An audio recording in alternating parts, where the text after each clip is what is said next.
మీ వ్యాపార ప్రకటనల కోసం ఈ నంబర్ను సంప్రదించండి. Hi viewers, welcome to our channel. ప్రస్తుతం మనతో పాటు సీనియర్ జర్నలిస్ట్ దాము బాలా సార్ వారితో మాట్లాడతాం. నమస్కారం సార్. నమస్తే సార్.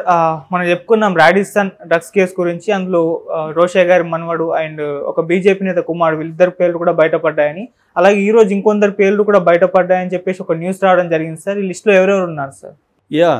మనం మాట్లాడుకున్నాం రాడిసన్ బ్లూలో. ప్రతిసారి రాడిసన్ బ్లూలోనే జరుగుతుంది.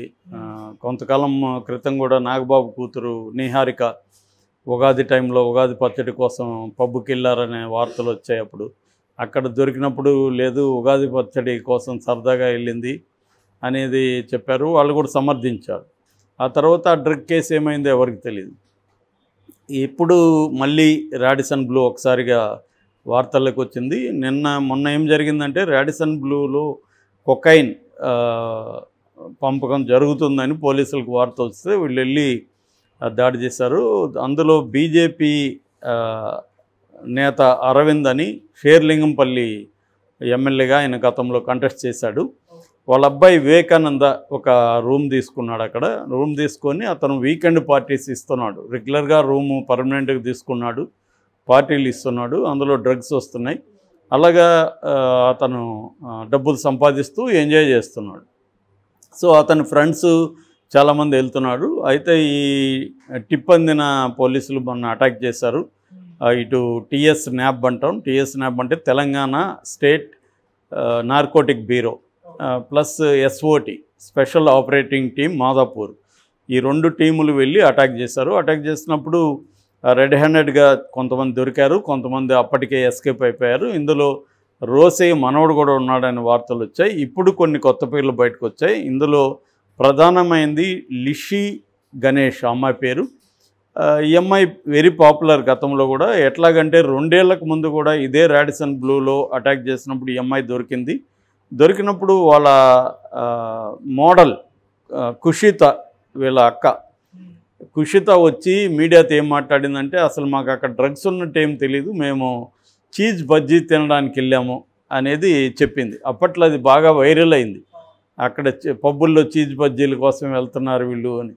సో అంటే డ్రగ్స్ అక్కడ అమ్ముతారా బదులు డ్రగ్స్కి మారు పేరుగా చీజ్ బజ్జీ అని పెట్టారు.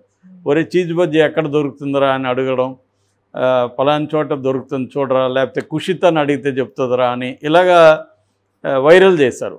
అంటే డ్రగ్స్కి ఒక దొంగ పేరు, కోడ్ నేమ్ లాగా చీజ్ బజ్జీ అయిపోయింది. అలాగా ఇప్పుడు ఈ టీంలో ఈ లిషి మళ్ళీ దొరికింది. మళ్ళీ ఇప్పుడు వైరల్ అవుతుంది. మళ్ళీ మీ చెల్లెలు చీజ్ బజ్జీ తినడానికి వెళ్ళిందా, అక్కడికి దొరికిందా అంటున్నా, చీజ్ బజ్జీ తినిందా ఇంతకీ లేదా, ఇలాగ పోస్టులు పెడుతున్నారు కుషిత. సో అలాగా ఇప్పుడు కుషిత అడ్డంగా బుక్ అయింది. ఎందుకంటే వాళ్ళ చెల్లెలు బుక్ అయింది కాబట్టి ఈఎంఐ మీద చెప్తున్నారు. కానీ ఈసారి రెడ్ హ్యాండెడ్గా పట్టుకున్నారు. కొకైన్ అందరూ యూజ్ చేస్తున్నప్పుడే పట్టుకున్నారు. కొకైన్ అక్కడ ఉంది అనేది పోలీసులు చెప్తున్నారు. ఇంకా డీటెయిల్స్ చెప్పట్లేదు. ఎందుకంటే అందులో ఇంకా కొంతమందిని పట్టుకునే పరిస్థితి ఉంది కాబట్టి, వాళ్ళు తప్పించుకుంటారు కాబట్టి వివరాలన్నీ కూడా ఇప్పుడే బయట పెట్టలేదు పోలీసులు. అయితే కొన్ని విషయాలు బయటకు వచ్చాయి. ఇందులో ఎఫ్ఐఆర్లో కేదార్ అనే ఒక ప్రొడ్యూసర్ పేరు కూడా ఉంది. కేదార్ ఎవరో కాదు, గతంలో ఆనంద్ దేవరకొండతో గమ్ గమ్ గణేష్ అనే సినిమా అనౌన్స్ చేశాడు. ఆ తర్వాత సుకుమార్ విజయ్ దేవరకొండ ప్రాజెక్టుకి కూడా ఈయనే నిర్మాత అని చెప్తున్నారు. సో ఇతను కూడా దాంట్లో దొరికాడని చెప్తున్నారు. సో వీళ్ళందరికీ కూడా ఒకే ఒక వ్యక్తి ఈ కొకైన్ సప్లై చేశాడు. ఆయన పేరు అబ్బాస్ అలీ. అతన్ని కూడా అదుపులోకి తీసుకున్నట్టు చెప్తున్నారు. ఇప్పుడు అతన్ని విచారిస్తున్నారు. అతనికి ఎక్కడ నుంచి వచ్చింది డ్రగ్స్ సరఫరా, ఎక్కడి నుంచి వస్తుంది అనేది పోలీసులు ట్రై చేస్తున్నారు. అంటే పోలీసులు ఏంటంటే రేవంత్ రెడ్డి వచ్చిన తర్వాత నుంచి సీరియస్గా తీసుకొని చేస్తున్నట్టు కనబడుతుంది. బట్ ఇక్కడ ప్రాబ్లమ్ నేను చాలాసార్లు చెప్పాను. ఇదేంటంటే క్రైమ్ జరిగిన తర్వాత క్రైమ్లో ఎవరు చేశారో వాళ్ళని పట్టుకోవడం వరకు ఓకే. వాళ్ళని పట్టుకోవడంలో పోలీసులు చాలా ఉత్సాహం చూపిస్తారు, చాలా తెలివితేటలు చూపించి టెక్నాలజీని వాడి పట్టుకుంటారు. అంతవరకు బాగానే ఉంది. తర్వాత అంటే వాళ్ళకి శిక్ష పడే వరకు కూడా ప్రాసెస్ ఉంటుంది. ఎఫ్ఐఆర్ చేయాలి, ఇన్వెస్టిగేషన్ చేయాలి, కేసు డైరీ ఫామ్ చేయాలి, ఎవిడెన్స్ కలెక్ట్ చేయాలి, ఎవిడెన్స్లో మళ్ళీ మెటీరియల్ ఎవిడెన్స్ ఉంటుంది, డాక్యుమెంటల్ ఎవిడెన్స్ ఉంటుంది, మనుషులు విట్నెస్లని కలెక్ట్ చేయాలి. దాని తర్వాత ఒక పకడ్బందీ కేసుని కన్స్ట్రక్ట్ చేయాలి. కన్స్ట్రక్ట్ చేసి ఛార్జ్ షీట్ని ఫైల్ చేయాలి. ఇదంతా చాలా మెటికులస్ వర్క్, టైము వర్క్ దీని మీద పెట్టాలి. అందువల్ల పట్టుకోవడానికి అంత టైము వర్క్ అవసరం లేదు. ముఖ్యంగా టెక్నాలజీ వచ్చినాక ఈజీ అయిపోయింది. ఫోన్లు, సీసీటీవీలు ఉంటే చాలు క్రిమినల్స్ని ఈజీగా పట్టుకుంటున్నారు. పట్టుకున్నాక వాళ్ళని కొట్టడం పాత పద్ధతిలో వాడు కన్ఫెషన్ అయిపోతుంది. వాడు ఎలా చేశాడో చెప్పేస్తాడు, లేదా అమ్మాయి అయితే ఆమె ఎలా చేసిందో చెప్తుంది, అయిపోతుంది. అది ఈజీ అవుతుంది. కానీ నెక్స్ట్ స్టేజ్ ఉంది, అది వెరీ డిఫికల్ట్. దానికి వేరే స్కిల్ సెట్ ఉండాలి, స్టాఫ్ ఉండాలి, ఇవన్నీ ఉన్నాయి. సో ఇక్కడ మన క్రిమినల్ జస్టిస్ సిస్టమ్ అనేది బాగా బలహీనంగా ఉంది. అందుకని మన కన్విక్షన్ రేటు కూడా చాలా తక్కువ ఉంది. సో ఇక్కడ డ్రగ్స్ కేసులో కూడా మనం పరిశీలిస్తే ఇదే కనిపిస్తుంది. ఎక్కడ డ్రగ్స్ మీద రైడ్స్ జరిగినా సినిమా వాళ్ళ పేర్లు ఏదో ఒక రూపంలో వినిపిస్తున్నాయి. కానీ తర్వాత వాళ్ళకి ఏమైనా శిక్ష పడిందా, వాళ్ళు ఏమైనా జైల్లో ఎంతకాలం ఉన్నారు, ఈ డేటాను కూడా టీఎస్ న్యాబ్ వాళ్ళు పెట్టాలి. టీఎస్ న్యాబ్ వాళ్ళు ఏం చేస్తున్నారు, మేము అవేర్నెస్ క్యాంపెయిన్లు చేస్తున్నాం అన్నీ అంటున్నారు, మంచిదే, బాగానే ఉంది. కానీ వాళ్ళు గతంలో పట్టుకున్న వాళ్ళు ఏమయ్యారు? ఆ మధ్య ఒక ఎస్ఐ దొరికాడు, అతను ఏమయ్యాడు, అతని మీద మీరు ఏమి ఈ ఫాలోఅప్ డీటెయిల్స్ ఏమైంది?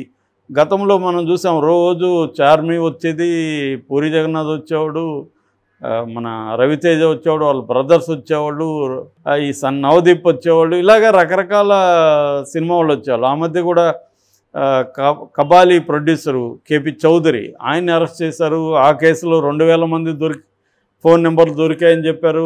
రకరకాల లేడీస్ ఫోన్లు నెంబర్లు ఉన్నాయి, వాళ్ళ ఫోటోలు బయటికి తీసుకొచ్చారు, ఇవన్నీ చేశారు.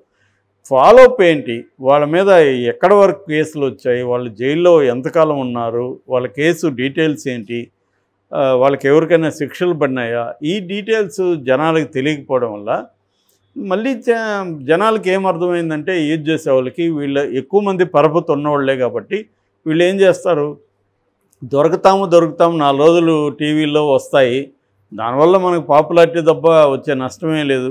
తర్వాత మంచి లాయర్లను పెట్టుకొని కేసు పోలీసుల మీద కొంత ఖర్చు పెడితే ఎఫ్ఐఆర్ దగ్గర నుంచి మొత్తం నీరు గార్చుకుంటూ వస్తారు. బలమైన సాక్ష్యాలు ఉండవు, సాక్ష్యాధారాలు బలంగా ఉండవు. ఒక్కొక్కసారి వీళ్ళ డిఫెన్స్ లాయర్ల గైడెన్స్లోనే పెడతారు, ఇట్లా పెట్టండి అని. ఇంకొక సందర్భాల్లో పబ్లిక్ ప్రాసిక్యూటర్లను కూడా ఇన్ఫ్లుయెన్స్ చేయడం, వాళ్ళని కూడా కొనేయడం జరుగుతుంది. ఇవన్నీ జరిగినప్పుడు కోర్టుల్లో కేసులు నిలవు. ఒకవేళ జైల్లో వరస్ట్ కండిషన్లో జైల్లో ఉంటే ఆ 4 రోజులు జైల్లో కూడా మేనేజ్ చేయగలిగితే జైల్లో కూడా వీలైనంత కంఫర్టబుల్గా అక్కడ ఉండొచ్చు. అసలు జైల్లో డ్రగ్స్ బ్రహ్మాండంగా దొరుకుతున్నాయి చాలా చోట్ల. మనం రాజమండ్రిలో కూడా చూసాం, రాజమండ్రిలో కూడా ఈ ఆరోపణలు వచ్చాయి, గాంజా విస్తృతంగా ఉందని. ఇంకా నేనైతే ప్రత్యక్షంగా చెప్పాను కూడా, బెంగళూరులో మా ఫ్రెండ్ 3 నెలలు ఉండొచ్చాడు, 70% ఖైదీలు డ్రగ్స్ వాడుతున్నారు అని చెప్పాడు, పరపన అగ్రహారం జైల్లో.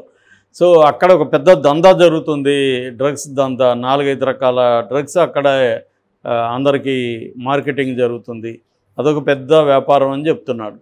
అలాగా జైళ్ళల్లో కూడా రకరకాల వ్యాపారాలు జరుగుతుంటాయి, డ్రగ్స్ కూడా అక్కడ అందుబాటులో ఉంటుంది. వీళ్ళు వెళ్ళి కూడా అక్కడ కూడా డ్రగ్స్ తీసుకొని అక్కడ కూడా వ్యాపారం చేస్తూ ఉంటే ఆశ్చర్యం ఏం లేదు, ఎందుకంటే వీళ్ళకి బయట నెట్వర్క్ ఉంటుంది ఎలాగో, అక్కడ పోయి కూడా చేయొచ్చు వీళ్ళు.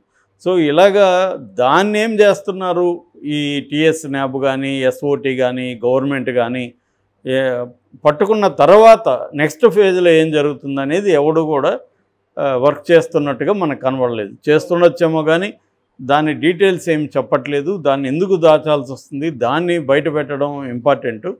అప్పుడు ఇలాంటి వాళ్ళు భయం ఉంటుంది.